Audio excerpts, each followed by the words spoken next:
the Gothic War. Omens of Darkness. 139 to 142 M41.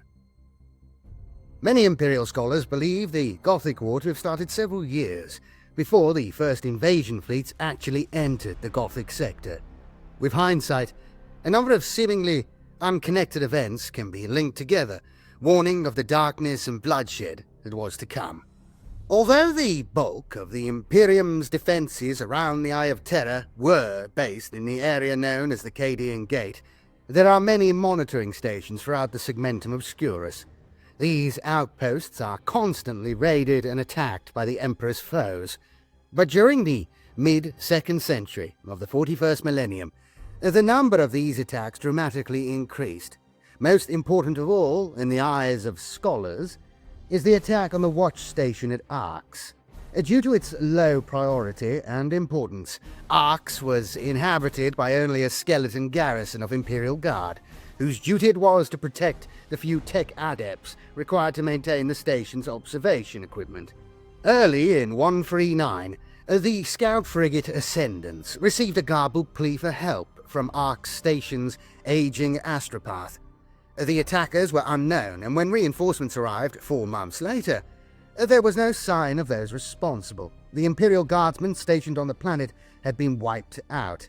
As Captain Thetis of the 122nd Borlean Imperial Guard wrote in his journal, "They had been horribly butchered, their mutilated bodies left to the ever-present scavenging wild dogs that are Arx's only natural predators." The Inquisition sent one of their agents, the experienced Inquisitor Horst, but there was little evidence for him to uncover. If Arx had been the only outpost attacked in this way, the raid would have become just another intriguing riddle in a galaxy full of mysteries, soon to be forgotten. However, over the next 3 years, a number of similar attacks were reported throughout the neighboring systems and spreading into the adjacent sectors, and Inquisitor Horst began to suspect that some large scheme was in motion. However, with no proof to support his instincts or identify the attackers, he decided to watch and wait for his enigmatic enemy to make another move. Just over a year after the Arx raid, several patrol vessels made grisly discoveries in the Athena sector. A number of Imperial merchant vessels and warships, one of them an Emperor-class battleship, were found drifting uncontrolled through wilderness space. Upon being boarded, it was found that the crews of the ship were all dead, their disease-ridden corpses strewn along corridors and gantries, some found still at their workstations. Zabel Asterlax, Magus Biologist of the Adeptus Mechanicus, listed the various symptoms he encountered on his examination of corpses from the merchant vessel Shanxi. The skin was blistered, with many weeping sores, the blood thin and watery. Fungal growths were found within the brain cavity, which must have caused extreme pain and delirium when the victims were still alive. Each ship also bore the scars of a brief space battle and signs of being boarded, though no enemy dead could be found. As Inquisitor Horst puzzled over these new developments, his many agents and spies brought more news. A rumor was spreading amongst the captains of the Imperial Navy concerning an ancient, despised Chaos ship known as the Plague Claw. Crewed by pestilential followers of the God of Decay, this ship had been the scourge of the Imperial Navy for 4 millennia. The infection of the ship's crews and the reappearance of the Plague Claw must have been more than coincidence, and when a force of Chaos Marines from the Death Guard Traitor Legion sacked the hive world of Morgengast, Horst was convinced that the forces of Chaos were planning another major incursion. The watchposts around the Cadian Gate were put on close alert, and Navy ships from all over the Segmentum Obscurus were detailed on increased patrols around Cadia. While Inquisitor Horst investigated the Chaos activity around Arx and its neighboring systems, events began to take an even more sinister turn in the Gothic Sector, 2,500 light-years away. The navigators of the Navis Nobilitae reported greater disturbance within the warp around the region, the incidence of warp storms gradually increasing as the year went on. On many worlds, this news was received with panic, a situation which was made more precarious by several religious fanatics, declaring that the Emperor was displeased and was sending warp storms to purge the unholy. This led to a number of sects forming, members stricken with feelings of impending doom. They were desperate for the Emperor's forgiveness, and as the shocked preacher of Flexburg noted, they spend their whole time flagellating themselves to purify their souls, decrying the excesses of their fellow men, and driving their neighbours to cast out the sinful and purge their own blasphemies. Their very laudable behaviour in itself. They have forgotten their sacred duties to the Emperor. While they wail and gnash their teeth, the coffers rattle emptily. On many planets, the cults became very powerful, swelled by popular support to such a degree that the ecclesiarchy, and sometimes even the planetary government, could do nothing to stop the rampaging hordes. As the hysteria spread, lynch mobs roamed hive cities and mining colonies seeking the impure. Impromptu burnings and hangings became commonplace as the desperate citizens threw themselves into a fervour of apocalyptic faith, scouring their friends and loved ones to atone for real, or imagined, sins against the Emperor. Yet it was to no avail.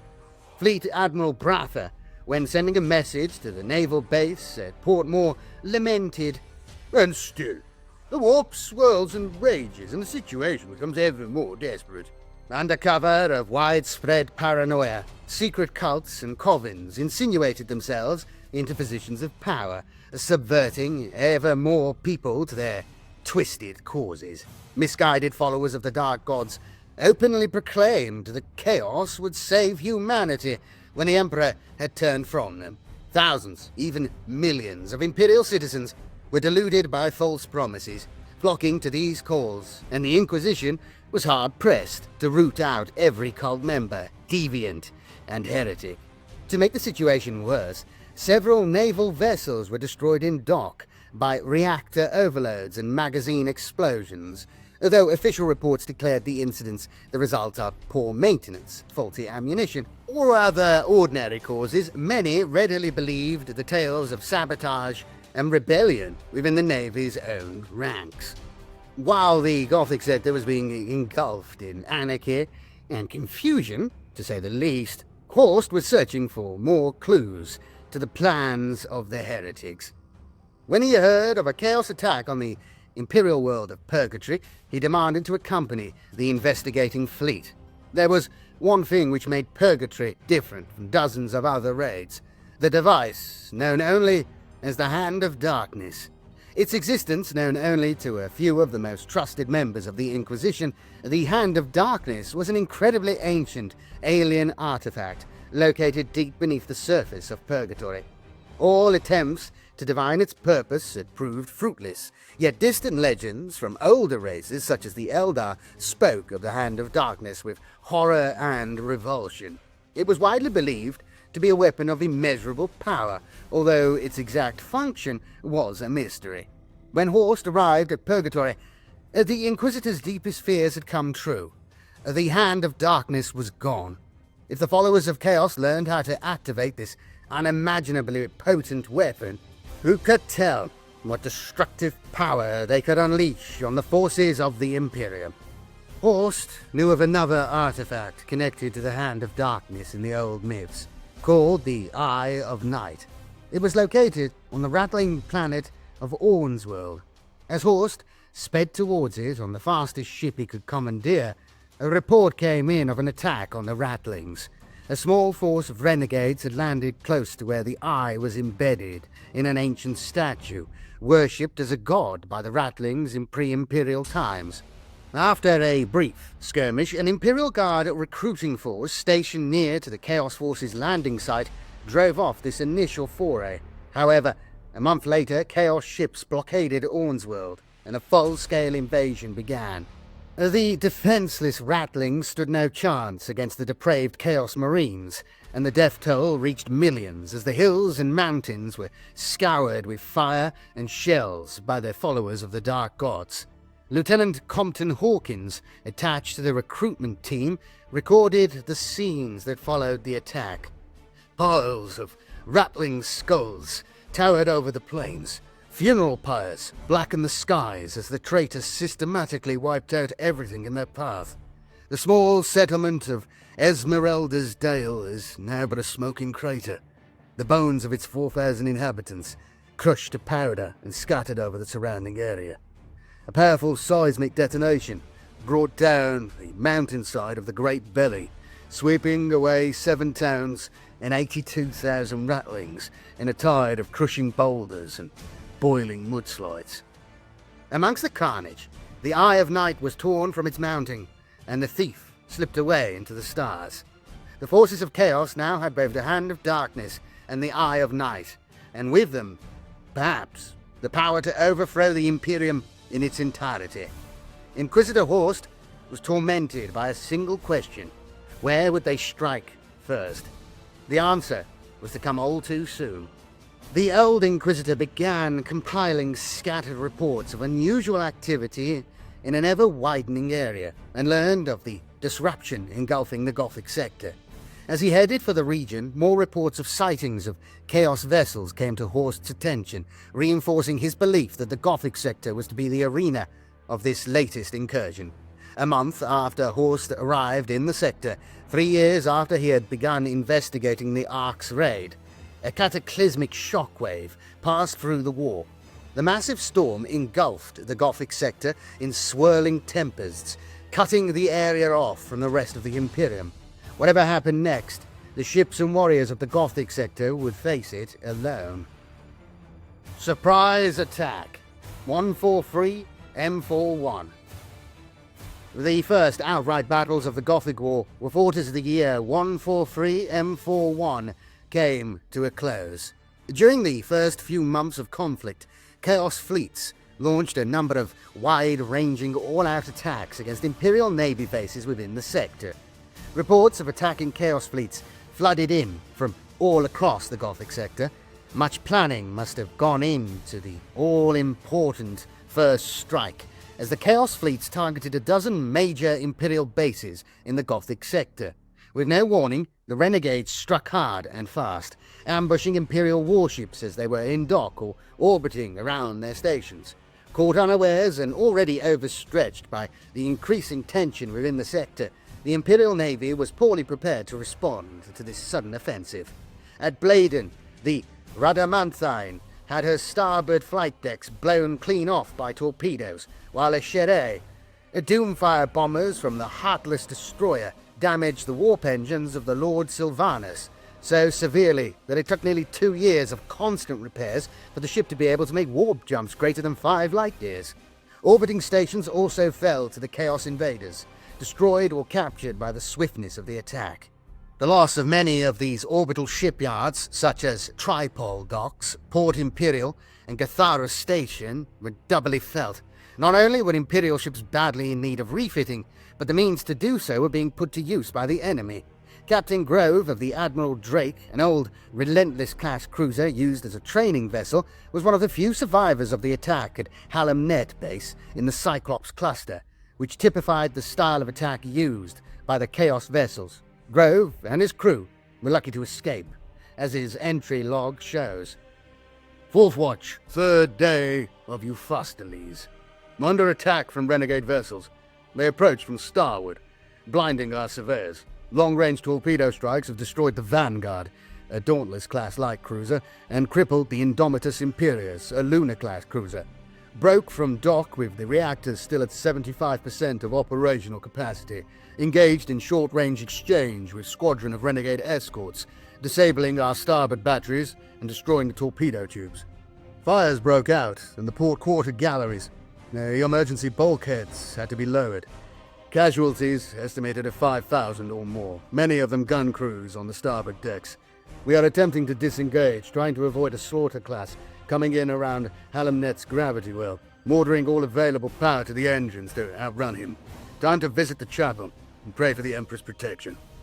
Fortunately for the crew of the Admiral Drake and many others, the Chaos fleets were not normally disposed towards lengthy battles, preferring instead to hit hard and then retreat, leaving the Imperial Navy suffering heavy losses, with many capital ships destroyed or needing months of repairs and refitting.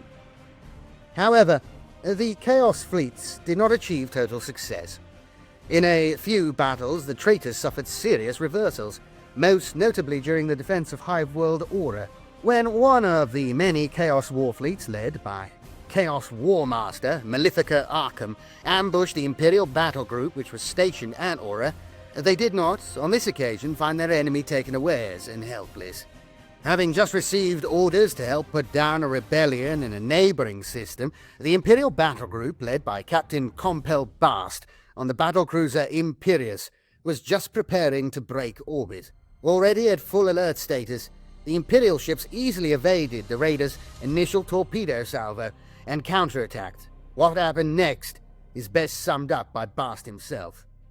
Unable to abort the attack, the Chaos ships swept onwards into a hail of torpedoes, gun deck fire, and land shots from Aura's orbital defenses. Our Nova Cannon struck the reviled renegade soulless, full on, crippling the vessel in a huge blast of gas and debris. Extra beverage rations to the gun crew that night. As we closed in for the kill, the other Chaos ships abandoned their fellow vessel to its fate and attempted to escape. With a torrent of fire pouring into its breached hull, the Soulless finally destroyed itself as its warp drives imploded under our continuous bombardment. Arkham's ship, the Deathbane, had its bridge smashed to pieces by a volley of fire from the Iron Duke, and rumors say that Arkham was the only man on the bridge to crawl from the wreckage, somehow protected by his dark masters. I cited our attack craft crews for their admirable performance of their duty. Several of our bomber wings were instrumental in reducing the Death Skull to a hulk. Unfortunately, we were unable to claim our prize, as the hulk was gripped by Aura's pull and broken asunder in the upper atmosphere. Only a handful of Chaos escorts escaped without damage, and the Deathbane and its fleet was pursued out of the system by the vengeful Imperial commanders. Aura was not the only major setback inflicted upon the forces of darkness during the opening stages of the war. In one incident, a small Chaos fleet consisting of several Iconoclast and Infidel-class escorts bound for a raid on Denara in the Cyclops cluster fell foul of the numerous bands of Orc pirates in the region. The garbled transmissions of the Chaos ships were intercepted, giving some idea of what happened.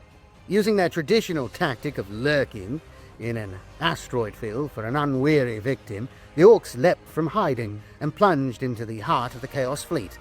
Unable to use their greater maneuverability in the swirl of asteroids, gas, and dust clouds, the Chaos ships were mercilessly hammered by the Orcs, and not one Chaos vessel survived the battle. Upon hearing this news, the Lord Admiral Ravensburg was quoted as saying, "If he wasn't damned green-skinned scum, I'd make their commander my flag captain," although he later denied this statement. Such occurrences were, however, rare, and the Greenskins were as happy to continue attacking Imperial shipping as they were to fight against the invading war fleets. The initial Chaos attacks struck at important installations, such as Adeptus Mechanicus forge worlds and naval bases. Of the 17 bases in the Gothic Sector, 6 of them were founded upon the Blackstone fortresses. As the Liber Monumenta tells us, the architects of the edifices known as the Blackstone fortresses remain unknown. All analysis of their materials and construction methods has proved inconclusive. Attempts to date them vary massively between 17,000 years old and 300,000 years. They have remained dormant since their discovery early in the second millennium of the Emperor's divine rule. Even with most of its systems inoperative, the Blackstone Fortress made an incomparable foundation for a naval base. After extensive refitting by the Adeptus Mechanicus, with Imperium-constructed defense turrets and primary weapon systems added, the Blackstone Fortress's defensive capabilities rivaled those of the naval command stations at Portmore itself. It was the pride of Battlefleet Gothic that no Blackstone Fortress had ever been taken in battle. This was to change at Rebo System, where the naval base Blackstone 4 orbited the system's fifth world. A Chaos fleet, probably led by Abaddon himself, struck at Rebo 5. The Imperial ships on station put up a furious defense, but were overwhelmed by the size of the fleet facing them. 20 capital ships, including 2 Despoiler-class battleships and a score of escorting vessels, swept through Rebo's outer defences and attacked Blackstone 4 itself. The battle was short and bloody. Just as the Chaos Fleet approached within range, the Blackstone Fortress's power systems shut down completely.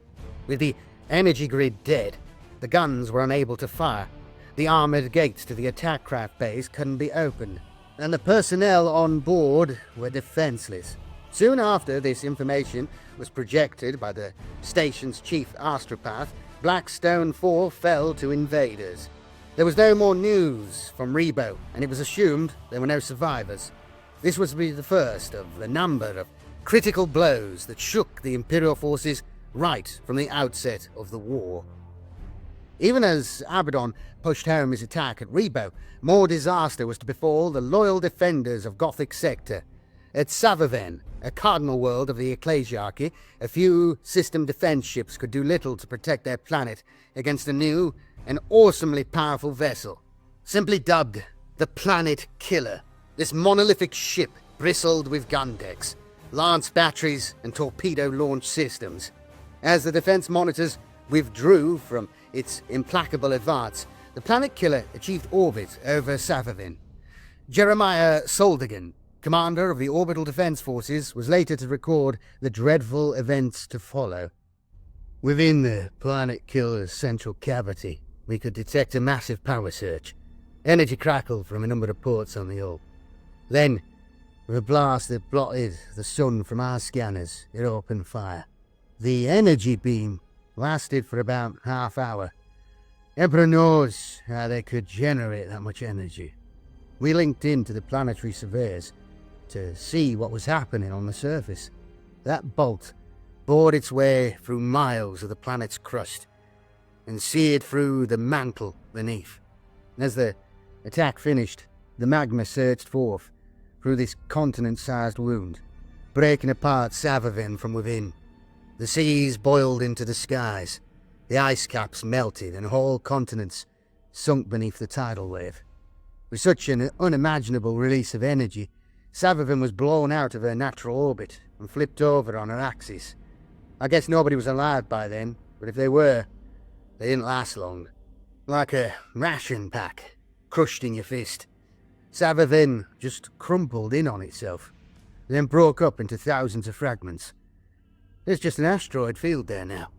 Really dense, impossible to navigate.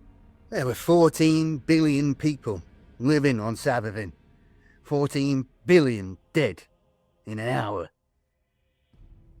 Saldigan and the other survivors were to suffer traumatic mental breakdowns from what they witnessed, and 3 months later they all took their own lives in a mass suicide. The effect on Imperial morale was devastating.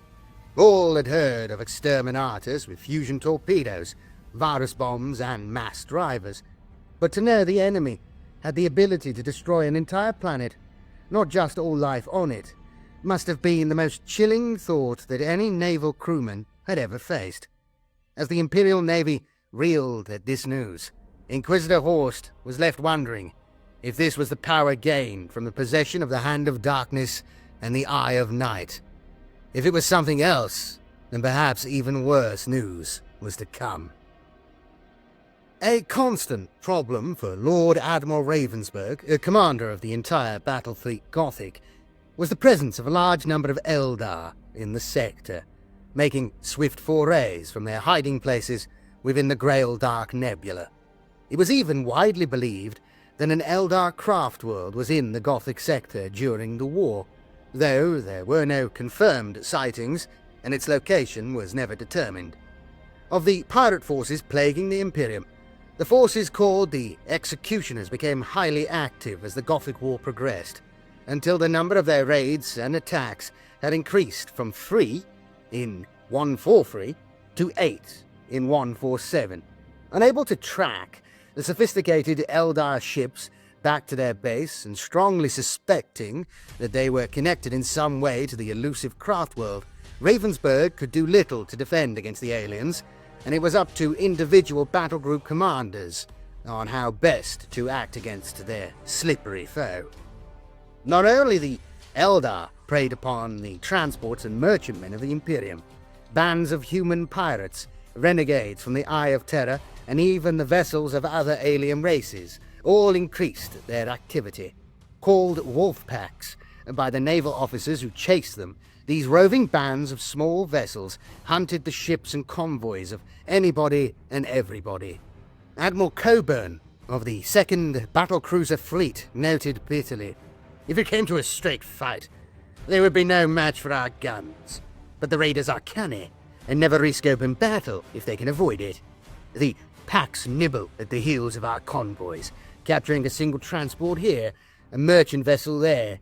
Their favorite tactic is to lurk in asteroid fields or to operate from deserted moons, where they are almost impossible to detect and even harder to root out. I even heard of one band that docked in a station in the upper atmosphere of a gas giant in the Fulham system. Every month brings more reports of their attacks, but we cannot spare more ships from the battle lines to escort the convoys." The Imperial fleet was fighting two enemies at once: the Chaos battle fleets and the Orc, Human, and Eldar pirates that had been a constant threat to Imperial shipping even before the Gothic War began. Everywhere, the Imperial forces were on the defensive, driven from world upon world, system upon system. Losses were high, and the shipyards and orbital stations fought an ever-increasing battle for supplies and manpower.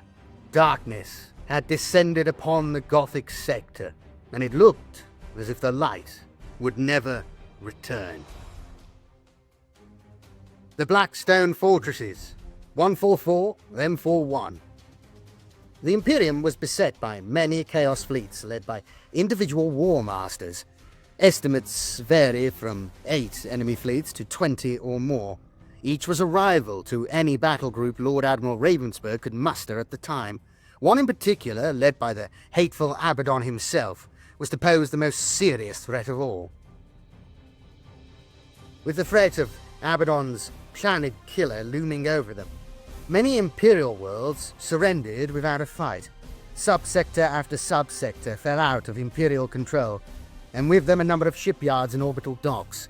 As the Imperium faced increasing difficulties in repairing its vessels, building new ones became ever more unlikely. With its critical early strikes, Chaos may well have won the war before it had even started. There was one hope for the Imperial Navy. On a desolate moon orbiting a gas giant in the Lucatar system was an Adeptus Mechanicus facility. The tech priests were already researching the wisdom of their predecessors to uncover knowledge of more powerful weapon systems, more efficient drives, and better shield generators. A few Imperial ships were fitted out with these improved systems, but the results were never entirely satisfactory.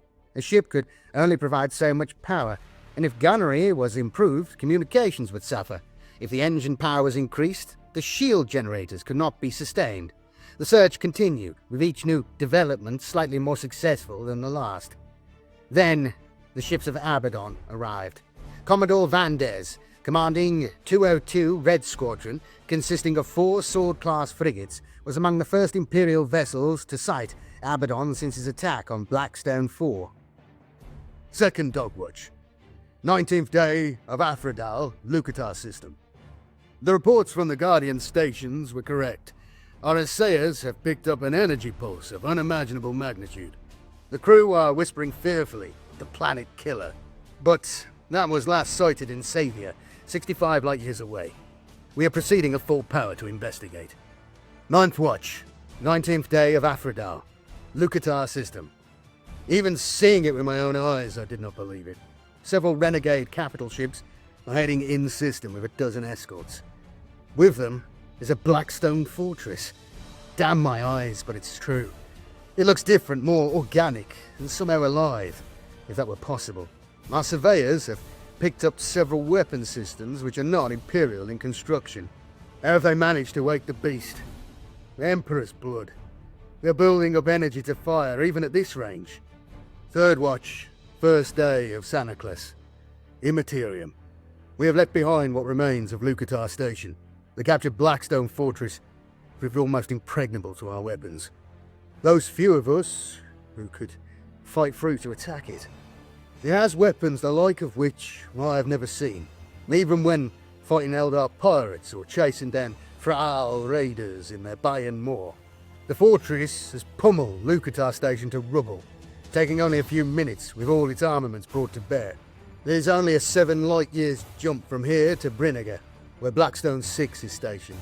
We are proceeding with all speed to Brynniger to warn them of the attack, for I believe the renegades will attempt to capture another of the Blackstones.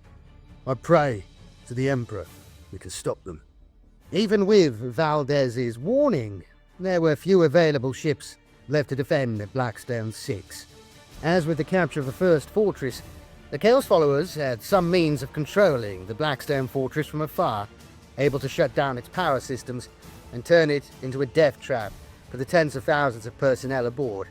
Brynniger's system fell to Abaddon 4 months after the attack on Lucatar.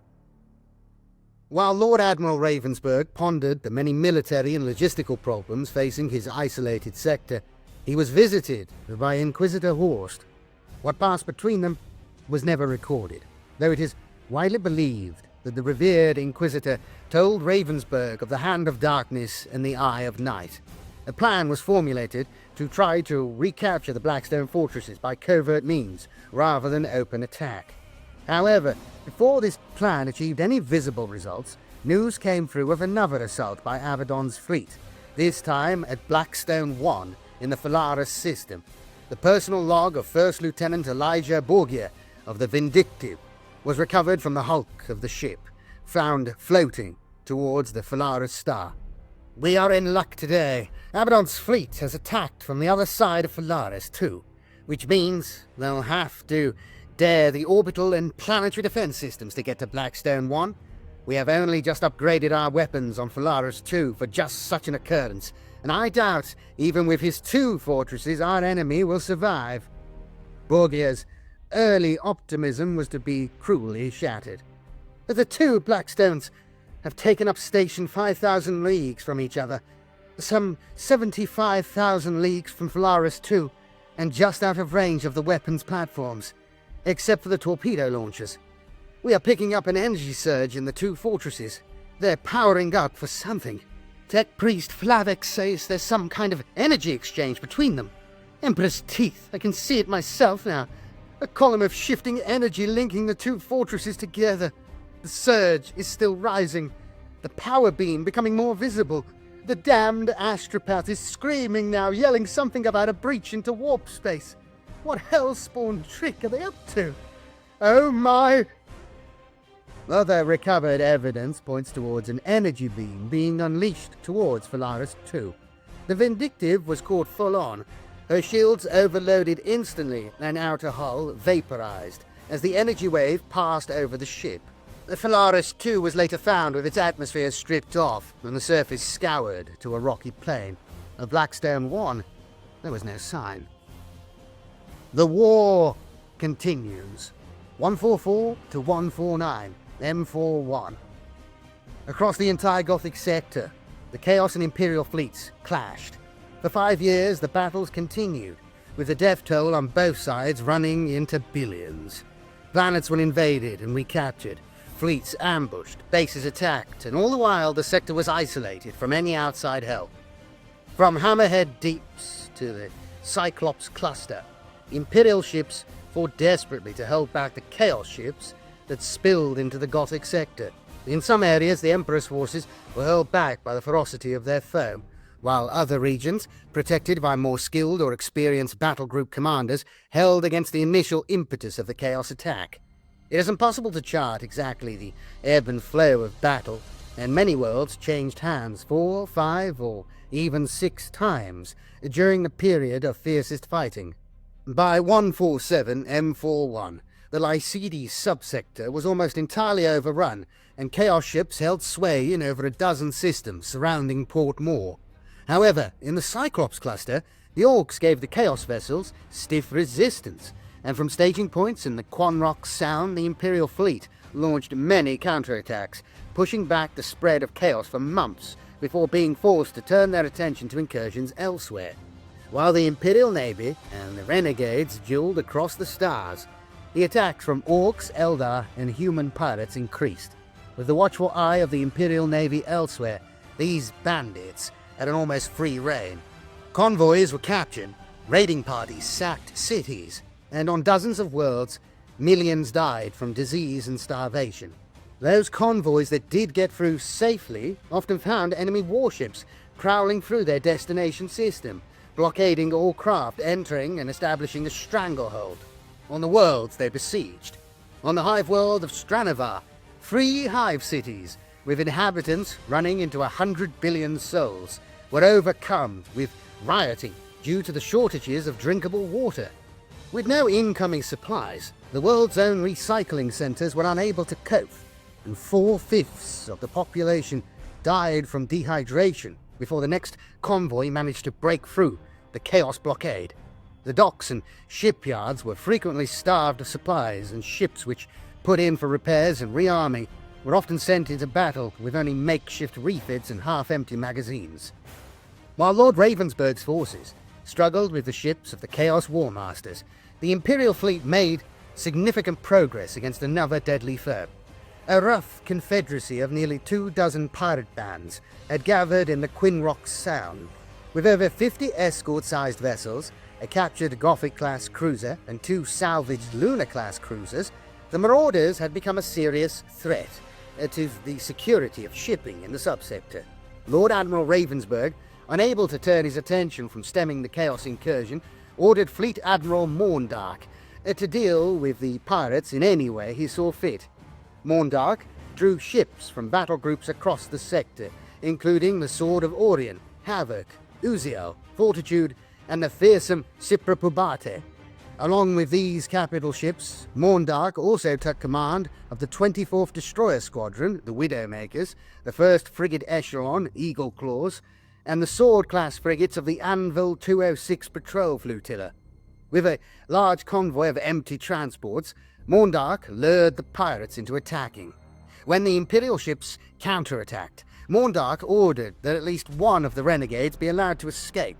With the aid of the Master Navigator, Absalon Dral, Morndark and his fleet were able to follow the surviving pirates back to their lair in the barbarous Costa system.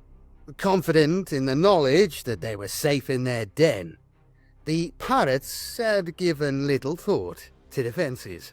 The Imperial attack came as a total surprise, as Morndark concluded in a report to Lord Ravensburg after the battle. We fell upon them like hounds at the chase.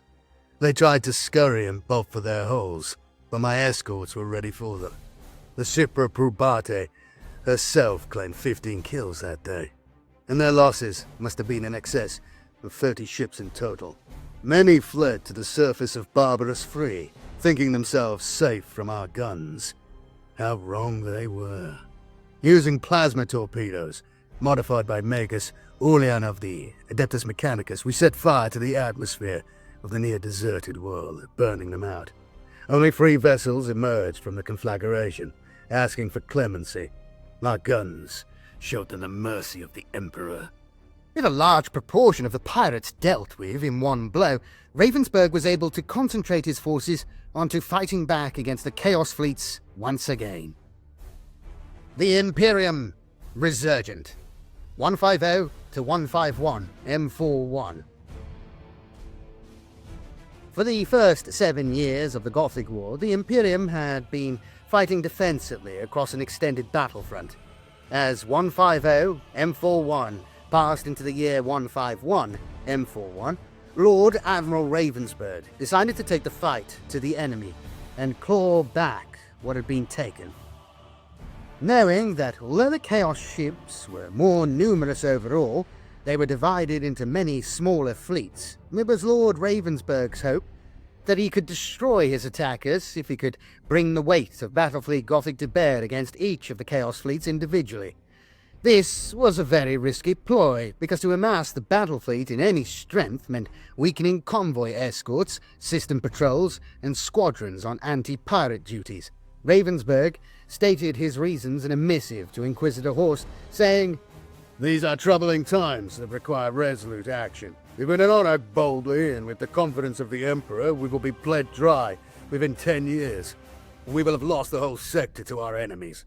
Not only will a decisive blow eliminate enemy vessels, it will send a message to the Chaos fleets and the Imperial forces alike. The Imperium is not going to give up without a fight. Now, after numerous aborted attacks and false starts, Ravensburg saw his first real chance in mid-151 M41, when scout vessels reported a Chaos fleet moving en masse towards the Gafsamain system. Ordering his task force to get underway with all possible speed, Ravensburg took personal command aboard the Divine Right. With 17 capital ships, including 2 battleships and 2 battle cruisers, and 20 escorts under his command, Ravensburg pursued the enemy fleet into the Gafsamain region. Suddenly, becoming aware of their plight, the Chaos forces headed out system again to try to get far enough from Gafsamain Star to make a warp jump. Ravensburg detached the fastest vessels in his fleet to pursue, and a week-long stern chase ensued. What happened next was recorded in the memoirs of Captain Blythe of the Guardian. As we followed the fleeing foe, signals came in warning of another enemy fleet on a closing course. We had been lured into a trap. Bolstered by a further 12 ships, the Chaos fleet turned on us, and it was all we could do to evade the bulk of the enemy. Even in doing so, we lost 3 destroyers and 4 frigates in a series of small skirmishes. The enemy losses totaled at least 5 escorts, and maybe as many as 10 or more. With all of our big guns in Lord Ravensburg's command, there was little to do but run. The hunters had become the hunted. Blythe and his battle group headed back towards the vicinity of Ravensburg's main fleet. But even with Ravensburg's capital ships, the Imperial forces were still outgunned to a serious degree. For 3 days, the 2 fleets circled and dodged each other through the system, neither fleet commander prepared to commit the bulk of his ships against an enemy whose exact position was unknown. 3 weeks after arriving in the system, Ravensburg's fleet and the Chaos ships clashed. 6 Firestorm-class frigates located the Chaos fleet near to Gafsamain 2, using the cover of several dust clouds to avoid being detected themselves. Seizing the opportunity, the Lord Admiral moved his whole fleet in on the attack. Ravensburg's Cobra destroyers launched several torpedo salvos at extreme range. Although they had little hope of inflicting damage, the torpedo attacks forced the Chaos ships to alter their heading, so that they were moving towards the Imperium's capital ships. Flag Lieutenant Martin, aboard the Divine Right, related the battle's events.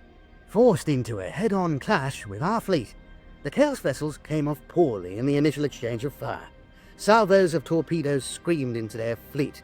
Some evaded, others hitting home, with blossoms of explosions. With our forward shields and armoured prows, their return fire did little damage. Our escorts carefully kept the enemy herded in a compact mass as we passed through their lines. The ship shook as we fired both broadsides simultaneously. Then Lord Ravensburg gave the order, and we poured a continuous fusillade into their ships. The stars were thick with the enemy. We could hardly miss at that range. The Imperial fleet tore through their adversaries, crippling 4 capital ships and destroying 11 escorts in the initial pass. Rather than turning to fight, which with hindsight would have given him the greater chance of victory, the Chaos War Master ordered his fleet to continue on their course in a bid to escape. It looked as if the Chaos fleet would escape justice again, as the faster renegade vessels accelerated away from Ravensburg's pursuit. Even as the enemy drew away, more drama was to occur, as this account by Captain Drew of the Fortitude shows. They attacked without warning.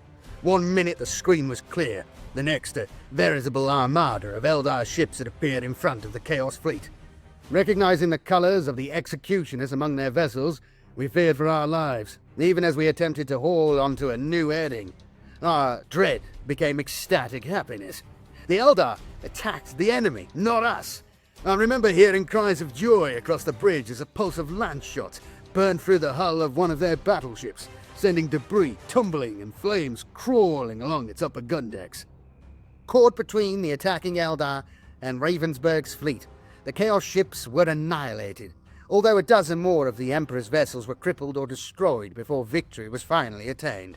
Why the Eldar decided to lend their weight to the Imperial cause was never discovered, though it is common belief that they had finally heard of Abaddon's capture of the Blackstone fortresses and had seen alliance as the only chance of survival. As the news of Ravensburg's great victory in the Battle of Gafsamain was spread throughout the fleet, even more promising tidings were to come. In the late months of 151, the warp storms that had isolated the Gothic sector began to abate, and several ships from neighbouring battle fleets arrived to reinforce the Lord Admiral's bloodied fleets. The battle barges and strike cruisers of several Space Marine chapters also arrived, bringing fresh elite troops to the fighting. The Imperium's solid defence, though broken in places, had prevented the Chaos fleets from achieving swift victory, and with the help of the Eldar and ships from nearby sectors, the Emperor's servants could go on the offensive. Just as Ravensburg had been contemplating defeat, it seems that Abaddon was equally loath to give up what he had won. With 2, possibly even 3 Blackstone fortresses under his command, it was Abaddon who was the greatest threat to Imperial worlds in the Gothic sector. Just how much of a threat was not realized until the attack on the Tarantis system. On the edges of Gothic sector, Tarantis was a common gathering ground for ships entering or leaving the region from the Tamahal sector, and so it was here that Abaddon tried to stem the flow of reinforcements coming in. His main fleet, accompanied by all 3 of the missing Blackstone fortresses, swept aside the few Imperial ships close to where it broke from the war. Closing rapidly into the system, the cruisers and battleships of the Chaos Armada punched a hole through the defenders to allow the Blackstone fortresses to break through. Countless millions of Navy personnel and Imperial Guard died, planets were destroyed, and an uncountable number of innocents perished as the 2 mighty fleets clashed. But what happened next was to totally eclipse all the horrific events of the war so far. Combining their power together in the same fashion as at Fularis, the Blackstones unleashed a massive energy wave into the Tarantis star. With their objective complete, the Chaos ships conducted a fighting withdrawal and then jumped into warp space once more. For a whole month, the Tarantis star raged and boiled. Tortured storms moved across its surface, its corona expanding to engulf the 2 nearest worlds. Any that could leave fled the system, but to evacuate the populations of 3 worlds was an impossible task. 4 weeks after Abaddon's attack, Tarantis' star went nova, wiping out everything for many thousands of billions of miles in every direction in a storm of gas and plasma. Tarantis, a whole star system, was no more, and Abaddon had the power to unleash this destruction wherever he wished. Lord Ravensburg firmly believed that Abaddon would try to capture the other 3 Blackstone fortresses, but he had no idea against which of the 3 the Chaos Warmaster would strike next. The hunt continued for 6 months, with Imperial and Eldar ships patrolling through long-forgotten systems in a desperate bid to find Abaddon and his horrific weapons. Then the forces opposing Chaos achieved a breakthrough. The Eldar had located Abaddon's fleet in the lower Lycides, and were able to use their sophisticated ships to trail him through the war. From his course, it was clear that the Warmaster was preparing to launch an attack on Shindelgast, where Blackstone 5 floated in the depths of space, leaving only a few vessels to deal with. The other Chaos fleets, Ravensburg and the Eldar, raced to reach Shindelgast before Abaddon. Using ancient warp gates shown to them by the Eldar, the Imperial Admiral sped across the sector and arrived 5 days before Abaddon was due to reach the area. With a constant stream of information concerning Abaddon's actions, the Imperial ships and Eldar lay in wait. Outnumbered and caught by surprise, there was little the traitorous ship captains could do except die fighting. For 3 days, the 2 mighty fleets battled, inflicting horrendous casualties on both sides. But for all their ferocity, the Chaos ships simply could not match the forces arranged against them. As the 3rd day of fighting drew to its bloody conclusion, Abaddon once more broke the Blackstone fortresses through the Imperial defense and headed towards the Star. Ravensburg ordered all available ships to intercept them, though he knew there was little he could do to stop the behemoths. Only the Flame of Purity was close enough to attack, but the battlecruiser's weapons had little effect against the huge stations. As the fortresses built up power for their cataclysmic attack, they were again linked by powerful energy beams. Seeing only one chance, Captain Adrabal ordered all power to the shields and drove the Flame of Purity into the middle of the converging energy waves. The ship was destroyed almost instantly, scattered into its constituent atoms. However, the detonation had expended the fortress's power, and, as Adrabal had hoped, the Blackstone fortresses would take some time to accumulate the energy required for another attack. Luckily, time was something that Abaddon had run out of. Their power systems drained, the Blackstone fortresses could do little. Abaddon managed to escape into the warp with 2 of them, after a lengthy chase to the edges of the Schindelgeist system, and a jump into warp space dangerously near to the gravity well. The Imperial fleet closed in on the 3rd, unleashing all their weapons, although still to little effect. Finally, 2 strike cruisers from the Angel's Redemption Space Marines chapter, combined with assault boats from the Divine Right, boarded the isolated Blackstone in an attempt to recapture it. Ensign Goldwyn was part of the Navy's boarding party, and he later reported to his superiors, "We were astounded to find no crew aboard the Blackstone Fortress. There was no opposition at all to our boarding, and on entering I found it entirely unrecognizable from the base where I had been trained. The walls themselves pulsed with energy, the surface of which had become deep veined black, totally unlike the harsh white painted corridors and rooms I had called home for 6 years. There was no sign at all of the modifications made by the tech priests, as if our intrusion had been totally expunged. We had been aboard for perhaps an hour when suddenly a high-pitched whine filled the air, and the walls became ruddy in color. A sense of panic filled our hearts, and we hurried back to the Sharks, our assault boats.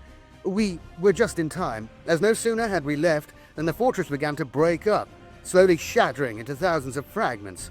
It should have been a happy moment to see our enemy destroyed, but although I cannot say why, my heart was filled with sorrow, and I could not get over the feeling that something magnificent had died."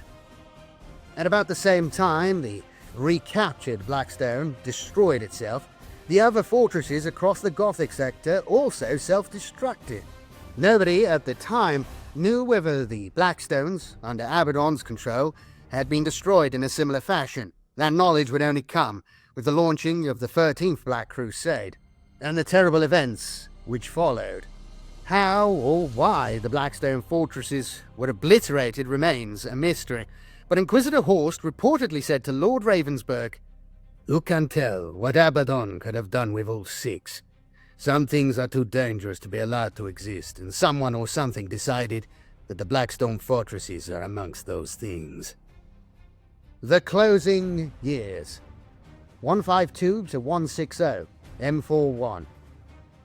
With Abaddon's fleet gone, the attention of the Imperial Navy was turned on the other Chaos fleets. The warp storms had decreased to almost their normal level, and scores of ships poured into the Gothic sector. Many of the Chaos War Masters followed Abaddon and fled back to the Eye of Terror to nurse their hatred and bitterness until another opportunity to attack. 4 battle groups, each consisting of several dozen capital ships and escorts, systematically engaged and destroyed many of those who remained, eradicating them each in turn. In the Portmore subsector, titanic running battles between Admiral Storn's 2nd Cruiser Battle Group and the war fleet of Heinrich Bale lasted for 2 years as the Chaos ships slipped from system to system, turning to fight when the odds were in their favor, fleeing before the Emperor's wrath at other times. The battle for Crinrock Sound claimed yet more lives as solitary Chaos vessels sped through the tangled debris, picking off the occasional Imperial escort or cruiser sent to hunt them down. Although the battles across the stars were drawing to a close, it took a further 8 years to retake the worlds that had been captured by the forces of Chaos.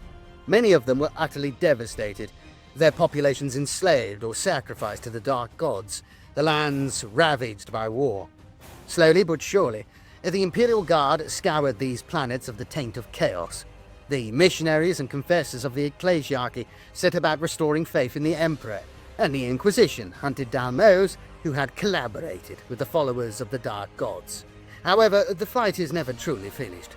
There are worlds within the Grail Dark Nebula that still await the Emperor's fleets to free them. There are scattered Chaos ships, and even 2 or 3 fleets that still roam the darkness between the stars of the Hammerhead Deeps and the Cyclops Cluster, waiting for their chance to strike again.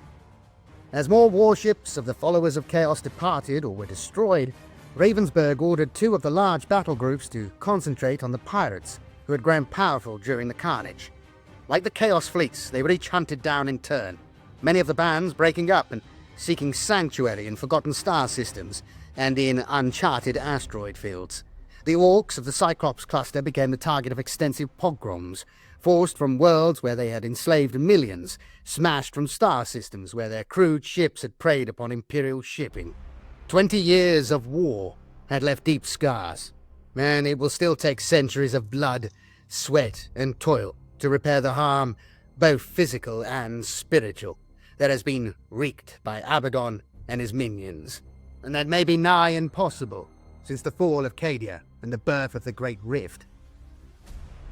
For the Imperial Navy, and Battlefleet Gothic in particular, the cost had been high, both in human life and in numbers of ships. Great sacrifices had been made, and great heroes had met the challenge.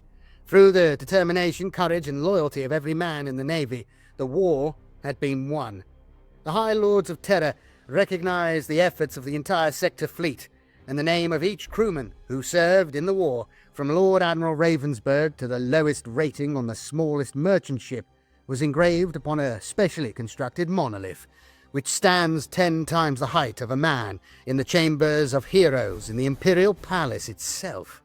Inquisitor Horst slipped away to pursue his duties elsewhere, and it is rumoured that he spent the rest of his life hunting Abaddon, questing to find what had become of the Blackstone fortresses Abaddon may have escaped with.